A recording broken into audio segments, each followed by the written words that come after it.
This is Karen with newclevelandradio.net, and it's time for Avoid the Maze, You Are Special. Now, those of you who listen to our podcast at New Cleveland Radio know we have Avoid the Maze, we have Avoid the Maze, You Are Special. And the way I determine how my guests will be on the shows is it's about their journey, but if their journey can help parents or children, young adults, make some changes in their lives that are going to be positive for them. They get on the show, Avoid the Maze, You Are Special, because we all are in the maze of life. We're not going to get out of it. But some of us have a few tools that we can use to make sure that we're not bumping into the wall as often. I will tell you, for the first 55 years of my life, I bumped into the walls, and I would stand in front of the wall screaming my head off that woe is me. And it wasn't until my youngest son pointed out some things to me. And one of the big things he pointed out to me was, Mom, you don't allow me to do that. Why are you? And I realized he was right. I was always there to help guide him through the maze. As soon as he hit the wall, it was like, look left, look right, turn around, or do you actually want to climb over the wall? You have those choices. And when he said it to me, it was like, I have choices too. So when I pick out a guest who says, I've been down this road and I've had to make choices. My guest today is Rhonda Britten, and we met through podmatch.com. And I'm so glad we did, because Rhonda, I may never have met you otherwise, and you do have a story to share with us. So take it away. Well, thank you very much for having me, Karen. I loved your introduction about who's on You Are Special and Avoid the Maze. And I love your story about you and your son. That is so touching. So I have a story as well. And mine is about the worst day of my life. And the worst day of my life, I believe, has the seeds of our destiny in it. So think of the worst days of your life, everyone who's listening or watching. And, with hindsight, I bet we can figure out what that destiny is. So I'm going to tell you about my worst day. I was 14 years old, and I grew up in a little tiny, tiny town in Upper Michigan. 365 inches of snow a year, two restaurants, the fancy Douglas House Buffet Hotel and Big Boy, and no McDonald's. We didn't have anything fancy like that. And my parents were in the middle of getting a divorce, and it was Father's Day. And so my father was coming over to take us out for Sunday brunch. Now, I don't know about you, but going out to dinner, going out to brunch, or going out to breakfast, going out to a meal with three kids and two adults, that was pricey. So this was a What? big deal. Yep. So my mom and I were in her bedroom, and she's fluffing up her beehive hairdo and putting on her blue eyeshadow and her rose-colored lipstick. And my sisters are in the bathroom fighting it out, my two sisters in our one bathroom. And I hear my dad come in the back door. Come on, girls, let's go, because that's what dads do. And me and my mom start walking out. My two sisters still in the bathroom fighting it out. And as me and my mom and my dad walk out towards the car, my dad says, well, I got to get my coat from the car because now it has started sprinkling. And this coat is a tan Naugahyde leisure suit coat. Now, if you're old enough to remember Naugahyde leisure suit, you know that was hot. My dad has polyester pants and his plaid shirt. It's Naugahyde suit. That was hot. So my dad goes to open up his trunk, and I notice out of the corner of my eye that he is not grabbing a coat, but he's grabbing a gun. And he starts yelling at my mother, you made me do this, you made me do this. And he fires. And I start screaming, Dad, what are you doing, Dad? What are you doing? Stop. And he cocks the gun again and he points it at me. And I absolutely believe I'm next. And he blinks and I blink and he blinks and I blink. And my mother, with her last breath, literally, sees what's happening and screams out, no, don't. And my father, realizing my mother is still alive, takes that bullet intended for me and shoots my mother a second time through the abdomen, goes out her back, lands in the car horn. And for the next 20 minutes, all I can hear is, and then my father cocks the gun again, puts the gun to his head and fires. So in a matter of less than 2 minutes, I am the sole witness to watching my father murder my mother and commit suicide. Now, I don't know how you would respond, but this is how I responded. It's my fault because I was the only one physically out there that could have saved him, saved her, right? Could have saved them. But I didn't jump in front of the gun. I didn't kick him in the shins. I didn't, wrestle him, right? I did nothing to stop him. And so in that moment, on that day, I like to think of it that I split into two. My outside Rhonda and my inside Rhonda. The outside Rhonda, I'm fine. I'm fine. I'm fine. I'm fine. I'm fine. I'm fine. I'm fine. Because where I grew up, everybody's fine. We don't talk about feelings. We don't have grief. I mean, we just are fine. And I just sucked it up and I am fine. But inside, I had a lot of guilt, a lot of shame, a lot of self-hatred. And oh, by the way, when you watch your mother be murdered and you can't do anything or don't do anything, you don't get to be happy again. That's off the table. So for the next 20 years, I fought that inside Rhonda and that outside Rhonda. The inside Rhonda, the one that wanted to continuously take me down, and the outside Rhonda, who was like, I'm fine, fought it out continuously. And in order to manage all those conflicting emotions, I found alcohol and eventually became an alcoholic and got 3 DUIs. And I tried to kill myself 3 times. And it was at that third suicide attempt that I realized something. I realized I'm not very good at killing myself, not good at it. And I have to find another way. And by the way, during those years, because almost 20 years of me, alcoholicing,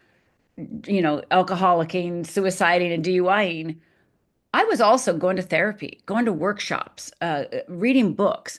I read my first self-help book before they died. I was 12 when I read my first self-help book. At 13, I was planning on being a minister. So I was a self-help junkie. So the two parts of me were in conflict because there was one part of me that wanted to save myself, that wanted to make myself better. But the other part of me didn't think she deserved to have that, didn't deserve freedom, didn't deserve to be happy, didn't deserve to get out of the maze, as you call it, right? And so those two conflicted. So, by the way, when you try to kill yourself 3 times, they do put you in a psychiatric ward for evaluation. And I was in a psychiatric ward for about 4 days, and they deemed me not crazy. And they released me. I went back to my little studio apartment, living by myself, which is never a good idea when you're suicidal. And I remember getting home and just feeling so defeated because I wasn't dead. I wanted to be dead, and here I was alive. And what do I do? I remember thinking to myself, well, there must be a reason I'm alive because I've tried to kill myself 3 times and it is not successful.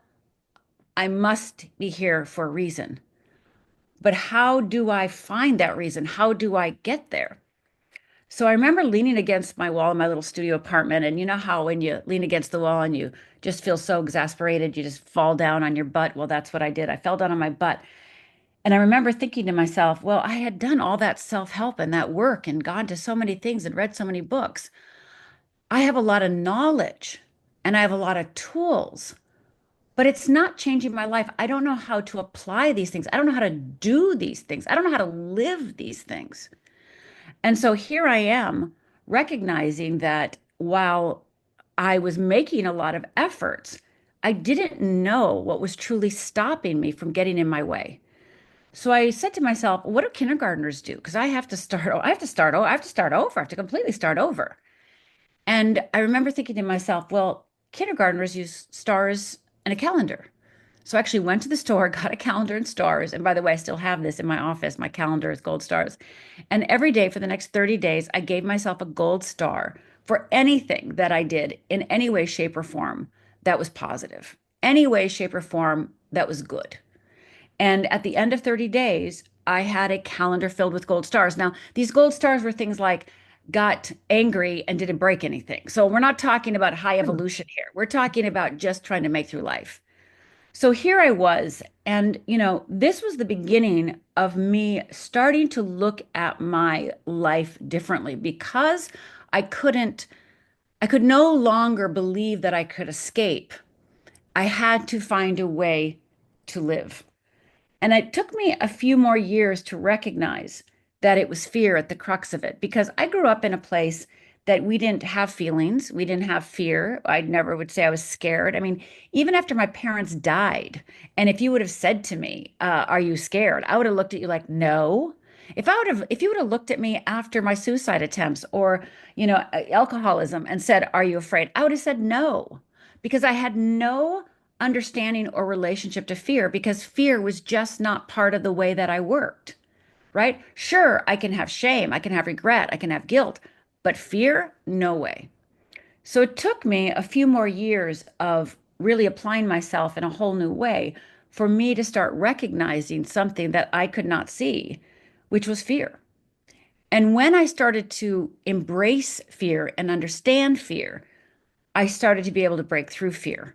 And then all of those tools I learned, all of those skills I learned, all of that knowledge I learned during those 20 years, I could put to use because now I could take risks, I could take stretches, I could do things for myself. Even though I was scared, I could move beyond it. And that really for me is what I see not only in myself, but for so many people. They just spend time shaming themselves, beating themselves up, regretting things, and never really look at the fear that's the thing that's actually stopping them. One of the things I'm hearing is you truly were your self-judge right from an early age. Hmm. Okay? You told yourself what was good, what was Yep. bad. And you were really too young to make those decisions. But in the environment you lived in, that's what you learned because you Well, weren't that's also learning. what I had to do. It's what I Right. had to do. Sure. Right? There was no choice. I mean, there was no therapy. Sure there was therapy, but back then, it's like, meh. I mean, even today, too many people are still turn their back to therapy or turn their back to coaching, Sure. when in fact that might be the solution to move them out of their place. So you said you read your first self-help book when you were what, 12, you said? 12 years old. What drew you to that? What was happening in your life at that time that drew you to, I need to understand self-help? Because most of us at 50 and 60 don't understand it. Well, I knew that I wanted to be a minister at a young age. And so that I think was part of it. I was very much into, I want to find God. I want to get closer to God. I want to do God's bidding. Like I really was somebody who I really felt called by God. And so I think that's one of the reasons I read that book. But more importantly, the book, which is so hysterical because I went and when I sold my first book, Fearless Living, one of the editors asked me, "Well, what's the first book you can remember reading?" And I took a second. I went, "Oh my God, I had never thought of this before." But the first book at 12, you know what the title of it was? Why Am I Afraid to Tell You Who I Am? I think that's hysterical because then I go on to help myself and others master fear. So, why am I afraid to tell you who I am? Well, at the time, my parents were separating, getting a divorce. They were separating around when I was 12. My parents had separated when I was around 10 and then went back and forth for a few years, going back and forth, back together, not back together. And my father at 12 also tried to strangle me and tried to kill me one day. So I think a lot of things, I think at 12 I recognized that I was in a scarier, more alone, more holy crap place. I probably recognized it because my mother, when I was 10, uh, she came home one day and I could tell she was upset. And I looked at her, I said, "What's going on, Mom?" And she didn't want to tell me. She could not wanted to tell me, but I kind of took it out, got it out of her. And she said, "I'm leaving your father." And these were my words to her. I said, "Consider that my 10th birthday present." Because being separated from my father, having my father out of the house was the good news.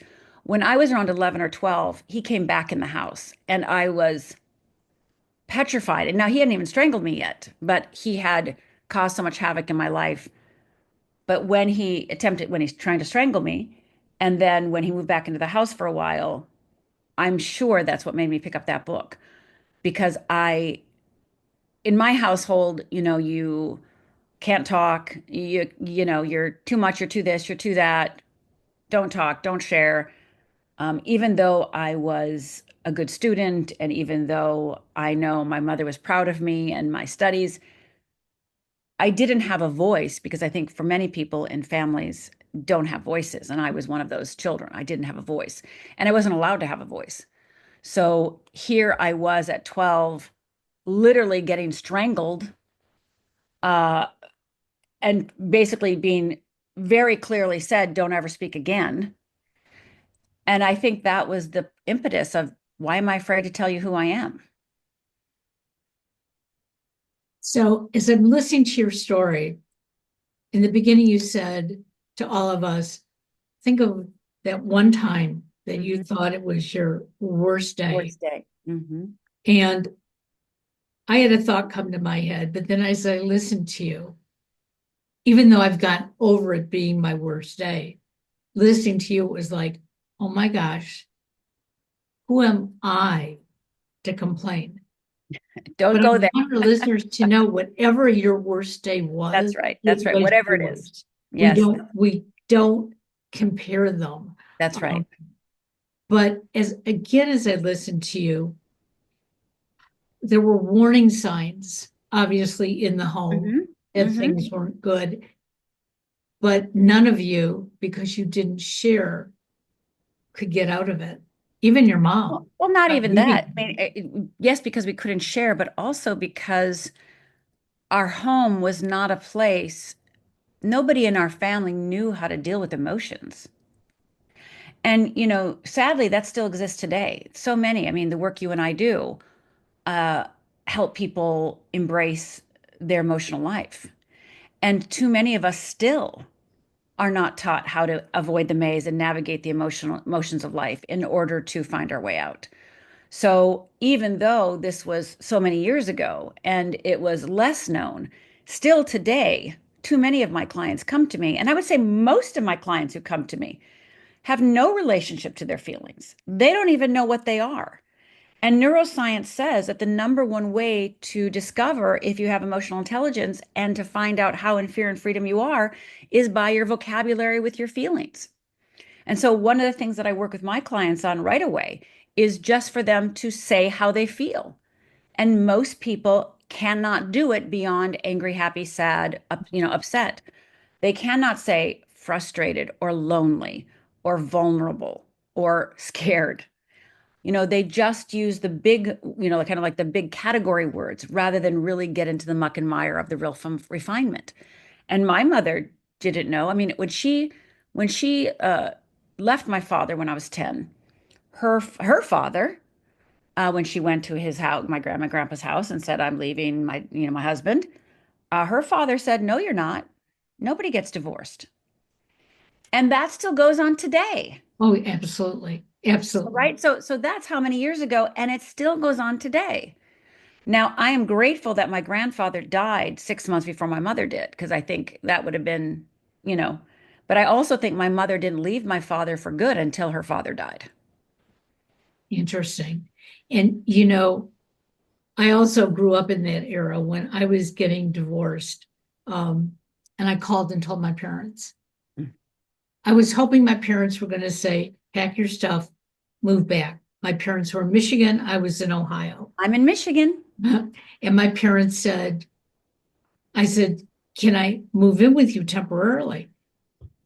And my mother blank said, no, you made your bed, you sleep in it. Now they Um, didn't like my husband at the time. My husband didn't like them at the time. So there was no reason why they should be holding on to this marriage yes, for me. yes, yes. Um, and it took probably a good 10 years before my parents actually apologized to me. Mm. But they were very proud of the fact that I figured it out on my own, moved through it. But the reality of it is, if I look back now, I went through the motions. It sounds like what you were going through Sure, when you were sure. trying to commit suicide and trying, and going Manage. to alcohol. I Yeah. didn't do those things, but I did other things Yes, that were not good for me. And yes. it really is my youngest son who made me see it one day and say, Mom, stop doing it for everybody. You are depressed. You've got to figure it out. Yes. And again, I wanted to just use the one word. And because I had been working with him on other things, he said, Hey, break down that word. Why are you depressed? Are you crying? Are you screaming? What are you doing?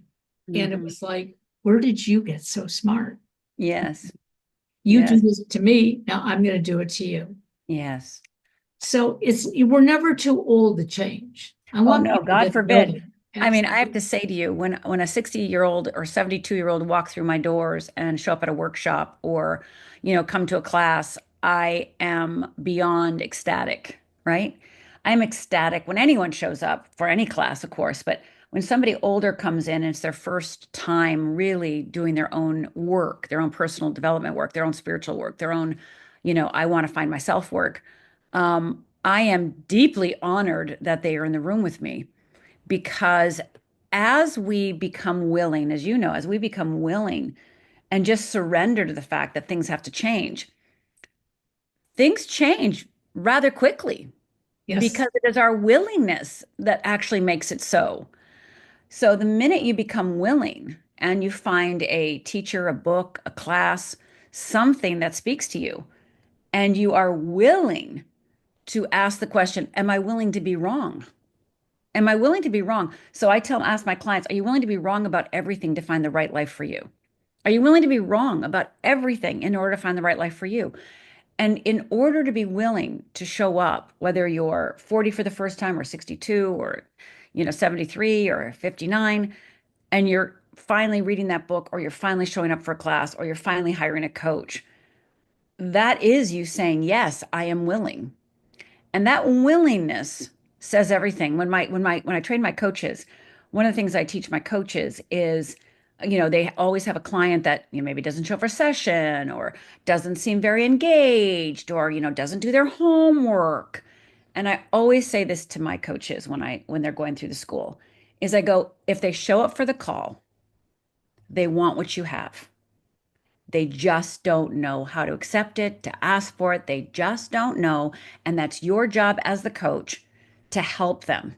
That's your job. Your client can come to you as resistant as they want because your job is to support them to get to the other side. So when I hear clients say, "Oh, I need more ambitious or I need more evolved or more clients," I'm like, "Oh, no, you need to be a better coach because you do not know how to help somebody break through the very thing that they're dying for you to do because they're showing up at your door. They show up at your door, they want what you have. Give it to them." It's interesting that you say that because I was talking to somebody the other evening and she was saying certain things and I just like right away picked up on it and I said, so I think you are looking for some answers. And she goes, oh, you're the first person who Yeah, recognizes that. And I said, I've been there. So that helps me. I said, I'm not going to guarantee you that I have the answers for you. And even if I do, I'm not going to give them to you. that's right. But That's right. I'm going to help That's right. you That's figure right. those things out. And she looked at me and she said, so you're suggesting that I work with you? And I said, if not me, I'll find you another coach. Okay. But Hmm. I'm recognizing this in the 3 or 4 minutes that we've been talking in your Hmm. body language. And I said, it's a mirror image. I've been Hmm. there. I Hmm. said, and I didn't have anybody who stood across from me and said, I understand. Yeah, I don't know what led you here. sure, So I sure. can't tell you I understand your lineage the same Hmm. way until I heard your story. Hmm. I couldn't understand it. But now you drew a picture of it that is Hmm. so vivid. How can somebody look at you and say, Rhonda, how did you take that first drink? Rhonda, how did That's you even think about committing suicide? Well, it's because you didn't know what to do with all the information. You that's were right. in overload for a long time. for a long time. And I love that you brought that up. I'm so happy you did because I will be giving a sermon or a speech, and I will say part of it is me saying, if you found me on the side of the street homeless, you wouldn't say, "Hey, Rhonda, get out of there. Come on." You know what you'd say? Well, you know what happened to Rhonda. And so that's how most people treated me my whole life during those 20 years. Well, you know what happened to Rhonda. If they knew, because a lot of people I never told anything to because you can't tell anybody this story. You kept it a secret. I mean, when I went away to college, I went to a different state and nobody knew my story. And I was like, I'm free. I'm free of my story, right? Nobody will know it. And I can be whoever I want to be. Well, of course, I got to take me with me, right? So that didn't work very well. But I had the feeling that I could start anew, but I didn't know how to get out of my own way, right? Because it was still taking me down. But yeah, when somebody is homeless or going through a difficult time and people judge them, I think, "Oh, sweetheart, oh, darling, you have no idea. You have no idea what that person might have gone through and this is them being awesome in the moment. This is them being amazing. So me drinking in college and falling down or trying to kill myself, I lost friends over it when one time, the first time I tried to kill myself, I, called people, right? Like, yeah, I'm not, right? And there were people, my best friend actually never spoke to me again, right? Because whatever, again, I'm making up a story about her, of course, because we never spoke again. Right. But, I look back at now and go, she just could not handle the weight, right, of my pain. She didn't know what to do. She didn't know how to help me. So instead of just being with me, she literally had to cut herself free from me. And I understand that. Yet that's what happened to me so many times, right? And that's what happens to so many of us. And we think, well, then I must be so bad because everyone's leaving me. And it's like, no, they're not capable. They don't have the skill. They don't understand what's happening. They don't know how to help you. It brings up their fears. It brings up their anxieties. And that's why they're running from you. It has nothing to do with you personally. It's their limitations and their inability to see what's happening in front of them. So, for everyone who's listening and watching us right now, I want to go back to your avoid the maze because I just love that because we are all living in the maze and we get to decide if we want to, like you said earlier, jump over the wall, go to the right, go to the left. It's all up to us. And when we feel fearless, when we are able to actually face our fear, we can make new choices. And choices, making those decisions, as you and I know, are the key to setting ourselves free. It's interesting because you talk about a friend breaking off with you because of your behavior. My son at the age of 6, now up until he was 6, he was a normal kid. At the age of 6, they thought there was something wrong with him in the school because he didn't like loud noises, so he'd climb underneath the desk. So we finally get a diagnosis, and he's high functioning autistic. Okay. But I go back to the school and I say, now you have a diagnosis. Please let him be a little boy. Yeah. Oh, no, no. This is now when the school started, labeling and deciding who should get special ed and everything else. Do you know within 6 months, my husband and I lost almost every friend we had because their fear was, oh, look at your son. What do you mean look at him? He's a normal kid. Yes, he has meltdowns when people don't understand him. Yes. Okay.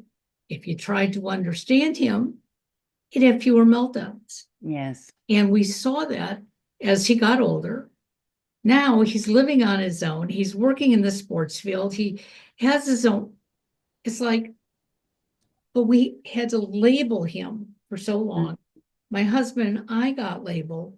And I think that was part of my regression into myself saying, Sure. I can't let anybody else know who I am. Because if I do, I'm going to be labeled again. And I don't want the labels. Yeah. When I finally, as I tell my son all the time, when you unlocked mom's closet and I came out, I said, I didn't care if I had friends because if people wanted to be my friend, they would just show up. And it's interesting. My whole social life is totally different. My husband's as well. Family relationships are different.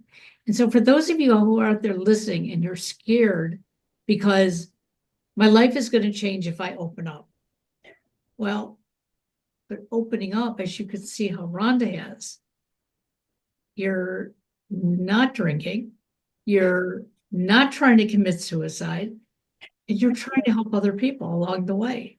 That's What right. kind of that is what life's supposed to be about. Well, I'm so glad you're bringing this up because when I was first discovering this fear and getting sober was one of the first things that I had to do, right? Getting sober. I remember I had a friend and I was doing personal development and things like that. Again, still trying to help myself. And I would try to get my best friend at the time to come with me on this journey, right? And she wasn't getting it. And I just would preach it to her and preach it to her and talk to her and talk to her. And she wasn't getting it. And looking back at my life, I can see how I would not move myself forward until she got it because I could not abandon anyone because I was abandoned. So I had to wait for her because I was petrified that if she didn't come with me, I would have no one. What I know now and what you know now, and what I again in my book Fearless Living and when I work with my clients is I've labeled things called fear busters and fear junkies. So you have fear busters and fear junkies in your life. And by the way, people can be both. And what I recognize now and what I saw in my own life, and then I now see in my clients' life, the thing we're afraid of, and I can't tell you how many people tell me, well, if I do this, Rhonda, my husband will leave me, or I won't have any friends, or my whole system, my whole community is thinks this way, and if I think this way, they're going to think I'm too big for my britches. And I said, well, one, that's actually not true. I know that you think that. I know that's true. I know that's true logically for you. I understand that. But trust me, there are people in your community right now that are actually doing exactly what you're doing, and they don't know you're doing it, right? They don't know that you're reading that book. They don't know that you're taking that. They don't know that. And they can't wait to find out if you're taking that class because they also are doing it in secret. And also the other thing is I didn't know that there were all these healthy people out in the world, healthier people. I didn't know that. I thought everyone was screwed up like me. And so when I started to get healthier, and all these people I started meeting were actually healthier, I was shocked. I was really shocked because, again, I grew up in a dysfunctional environment. I didn't know that people were actually loved by their parents or were actually encouraged, or I didn't know these things. And what I know today is there are more healthy people than we know. And two, the healthier that you are as a human being, the more inclusive you are, the more connected you are, and the more they welcome you into the fold. When you meet somebody who has a healthy self-esteem and can really deal with their own problems in a powerful, impactful way, they don't mind your problems. They're okay with your problems. They're not impacted by your problems. You're not taking them down. Your problem doesn't in fact affect them. So they can stand with you. They can be with you. So I say that because there are so many people that want to be your friend and they don't know that you're doing this work. And so I always say, you never know who's going to be your new best friend. It might be that woman at work that you're just casually acquainted to. In 6 months from now, that person might end up being one of your best friends. Because again, you're not showing up. You're not being yourself. You're not speaking. You're not being who you want to be. But once you start, people will gravitate towards you who are supposed to be in your life. So for all of us, including myself and you, who have lost people over the years, thinking because blaming ourselves and being labeled, etc., there are so many people out there that want to love on you. Right? Absolutely. I took a course a couple of years ago on emotional intelligence, and there were Mhm. 8 of us in the group. And the first couple weeks um, was unlike my personality, but I basically sat back in the group. I knew the coach very well, and I knew that she would understand what I was doing. Um, but it came to about the third or fourth week, and there was one person in particular who I was connecting with, but I couldn't understand why. Our lives were totally, totally different. But there was something about the way she spoke that I felt drawn. So I sent her an email and told her that. And I said, and if you don't feel the same way, that's okay. Totally cool. Well, we've become the best friends. She is my sister, my daughter, everything wrapped into one. And if you would have told me before I took that class that I would have connected so Yeah, closely with one person. Now, there's a number of them in that group that I still feel very close to. And we try to get together, every couple months. But I've found that because I can be more open now, yes, I can accept rejection if that's what somebody chooses. It's okay. that's right. You don't have to be my friend if you don't want to be. I would like you to respect my choices. I will respect yours. You also brought up that sometimes clients will come to us and they're afraid if I make any changes, That's right. my husband's going to walk out on me. My kids are not going to like me. My mother is going to say, you're airing the dirty laundry. Or you're too big for your britches. Yep. But the reality of it is, if we individually are not happy, the people around us are not happy. So, Well, we also don't feel loved because we're not, that's the thing that I think is unseen by many people. If you are not yourself, if you are not willing to show who you are, you will actually never feel loved because you are not being yourself. So now that you've tied being loved by being a character. And so you are afraid to lose the love that isn't even about you, but your character. yeah, So, you'll never feel loved unless you drop the masks. You'll never feel accepted. Even though people love you and even though they accept you, you in the back of your mind go, yeah, but I got to keep this up. I got to keep this up. So, for all the love that you're afraid to lose, well, wait a minute. Do they even know you? So, you're willing to stay for love that includes you being fake or being a caricature of yourself or being a part of yourself. And so they're willing to stay for a half little piece of bread, right, right?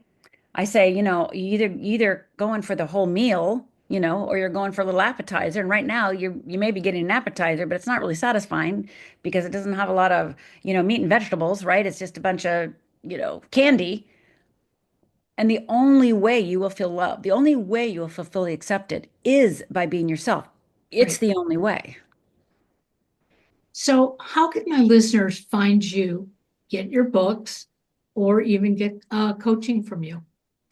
Fearlessliving.org is my website. You can go on over there, fearlessliving.org. And I'd love to give a gift of one of my very favorite courses, one of my clients' very favorite courses.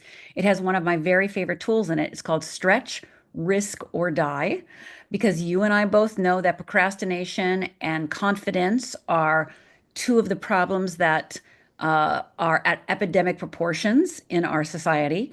Well, Stretch, Risk, or Die is my Cure Procrastination course. So if you have a goal or a dream and you want to make something different or make something happen, whatever it is, I promise you that this tool is my client's very favorite tool to help them move through it. And what you're going to see is you are actually going to see how fear works and how to move beyond it. So go over to fearlessliving.org/risk, R-I-S-K, fearlessliving.org/risk, R-I-S-K. Put your name and your email in. You're going to get access to our platform, Fearless You, and you're going to get access to the course. It's 3 15-minute videos, easy as pie. And the last video, 15-minute video, I actually describe my tool called the Wheel of Fear and discuss the Wheel of Freedom, which are the two tools that I use to help people become fearless. So go on over there. It's 3 15-minute videos. It's going to take you less than an hour. It has worksheets. It's got everything you need in order to really master this tool. So fearlessliving.org/risk. And of course, you can find out all about me on the website. And there's you get your Wheel of Fear either through the book Fearless Living, my book Fearless Living, or through the course Fearless Living Transformation Program, or of course working with a coach. So And, everything's over at fearlessliving.org. and you're writing another book right now, correct? I am. I'm writing my fifth book. I'm writing my memoir of my dark night of the soul. Very That's interesting. right. Yeah. So I have one last question. You mentioned you have two sisters. Hmm. Have you gone through this journey together, the healing? Yes and no. So my sisters have gone through it in their own unique way. Um, and we've all gone through it. And it's interesting. Like one of my sisters, my older sister, actually studied with me, studied to become a coach, worked with me for years and years and years. My younger sister did not necessarily work with me, but she read my book and she does her own thing. But they're both living, um, they're both, I'll just say, doing well. They're both doing well. Yeah. And that's important. Yeah. As long as they're happy and feeling well, Yeah, they're doing that's well. the They're important. they are doing well. And the fact that we are both alive today, it's the anniversary of my parents' death coming up, and uh, that we go on vacations together. We just got back from Finland. We're Finnish, we're 100% Finnish. So we've been wanting to go to Finland as sisters. So we went together and we met 55 cousins that we didn't know existed. And it was Wow. so much fun. And being in Finland, you go, oh, this is why we're like the way we are. Okay, everybody in Finland is just like us. Okay, I see it now. It was just like going, okay, you don't feel either. Oh, okay. And sometimes we have to do a little bit of that research to Oh, understand certain things. I loved it. I loved it. Yeah. Love it too. Well, thank you for joining me today. All of Rhonda's information will be in the show notes. So if you miss something, go back, read the show notes, or you can contact us at New Cleveland Radio and we will help you out as well. Thank you, Rhonda. I appreciate you. Be Bye-bye. fearless. Bye-bye.